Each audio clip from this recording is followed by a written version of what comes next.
Fitanida Simanjuntak dengan nomor induk mahasiswa 42231310113 dari kelas PSPK 22B.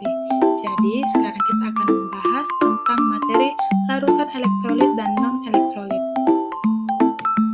Nah, jadi larutan elektrolit merupakan jenis larutan yang mampu mengalirkan arus listrik karena mengandung ion-ion yang bergerak secara bebas. Keberadaan ion-ion inilah yang bertanggung jawab atas konduktivitas listrik dalam larutan tersebut. Nah, beberapa contoh larutan elektrolit mencakup senyawa-senyawa seperti HCl4, BaOH2 kali, dan NHNO3. Dalam senyawa-senyawa ini, ion-ion dapat bergerak bebas, memungkinkan larutan untuk menjadi penghantar listrik yang efektif. Adapun ciri khas dari larutan elektrolit adalah yang pertama, bersifat konduktor terhadap listrik. Yang kedua, melibatkan proses ionisasi di dalamnya. Yang ketiga, kemampuan larutan untuk mempengaruhi kecerahan lampu yang dapat menjadi terang atau redup. Yang keempat, mungkin terjadi pembentukan gelembung gas sebagai dampak dari reaksi kimia. Nah, yang selanjutnya kita akan membahas tentang jenis-jenis larutan elektrolit.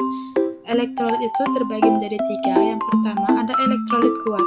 Nah, larutan elektrolit kuat adalah jenis larutan di mana senyawa penyusunnya sepenuhnya terionisasi saat larut dalam air.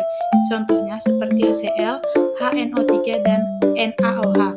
Lalu yang kedua itu ada elektrolit lemah, yaitu larutan di mana hanya sebagian kecil senyawa penyusunnya yang terionisasi dalam larutan. Contohnya seperti CH3COOH, H2CO3, dan NH4OH. Lalu yang ketiga itu ada elektrolit berbasis garam. Larutan elektrolit yang terbentuk dari garam yang larut dalam air. Contohnya seperti NaCl, KNO3, dan MgCl2. Selanjutnya ada sifat dari larutan elektrolit. Yang pertama, larutan elektrolit terurai menjadi ion positif atau kation dan ion negatif atau anion saat larutan larut. Yang kedua, tinggi karena adanya ion yang bergerak memungkinkan arus listrik menjadi larutan. Yang ketiga, elektrolit kuat terionisasi sepenuhnya. Elektrolit lemah terionisasi sebagian. Lalu yang keempat, larutan elektrolit cenderung membentuk larutan yang dapat menghantarkan listrik. Dan yang kelima, mengalami perubahan optik karena interaksi ion dengan molekul pelarutnya. Nah, yang selanjutnya kita akan membahas tentang larutan non-elektrolit, di mana larutan non-elektrolit adalah larutan yang tidak memiliki kemampuan untuk menghantarkan arus listrik. Beberapa contoh larutan non-elektrolit termasuk senyawa-senyawa seperti COHN22 kali, CH3OH, C6H1226 kali, dan C2H5OH. Dalam senyawa-senyawa ini tidak terjadi pemecahan menjadi ion-ion yang bergerak bebas, sehingga larutan tidak memiliki sifat penghantar listrik. Selanjutnya ada ciri khas dari larutan non-elektrolit. Yang pertama, tidak memiliki kemampuan konduktor terhadap listrik. Yang kedua, tidak melibatkan proses ionisasi dalam strukturnya. Yang ketiga, tidak mempengaruhi kecerahan lampu sehingga tidak menyebabkan lampu menyala. Yang keempat, tidak ada pembentukan gelembung gas sebagai hasil dari reaksi kimia. Yang selanjutnya itu ada jenis larutan non-elektrolit. Yang pertama, senyawa kovalen polar. Larutan non-elektrolit yang terbentuk dari senyawa kovalen polar, contohnya seperti H2O, NH3, dan CH3OH.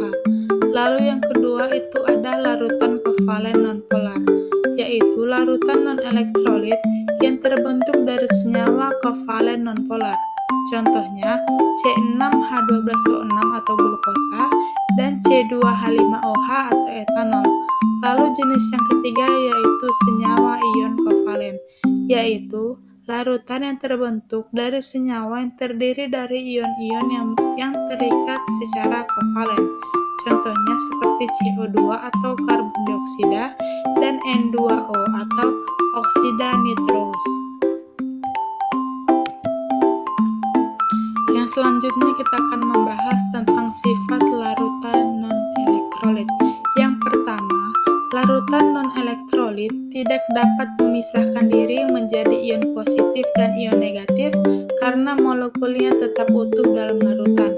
Yang kedua, larutan non-elektrolit memiliki konduktivitas listrik yang rendah karena tidak terdapat ion bebas yang dapat mengantarkan arus listrik. Yang ketiga, larutan non-elektrolit tidak mengalami proses disosiasi ionik karena tidak terjadi pemisahan ion dalam larutan.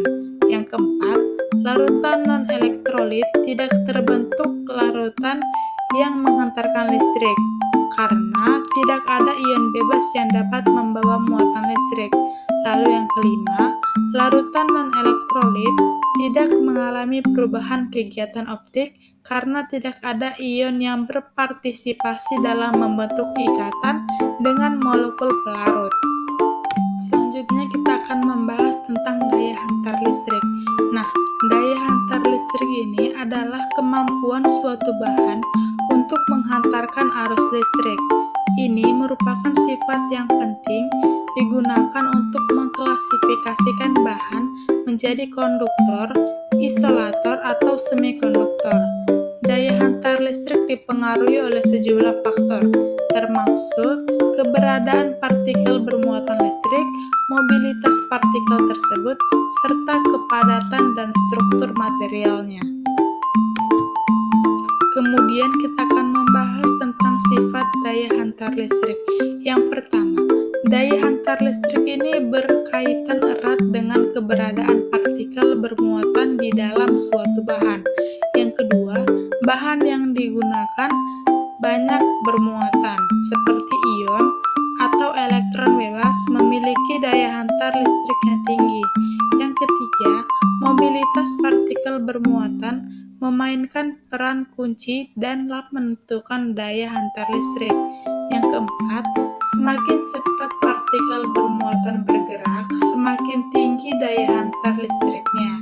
Lalu yang kelima, faktor-faktor seperti suhu, tekanan, dan keberadaan koloid atau pengotor dalam bahan dapat mempengaruhi mobilitas partikel. Lalu yang keenam, kepadatan elektron bebas, yaitu jumlah elektron yang dapat bergerak bebas dalam suatu bahan mempengaruhi daya hantar listrik. Selanjutnya kita akan membahas tentang penerapan larutan elektrolit dalam kehidupan sehari-hari.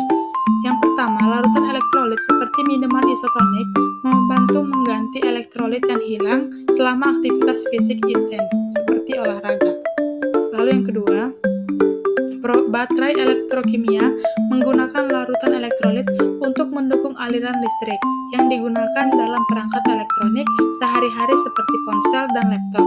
Lalu yang ketiga, larutan elektrolit digunakan dalam proses elektroplating untuk melapisi benda dengan logam lain, seperti perhiasan dan komponen elektronik.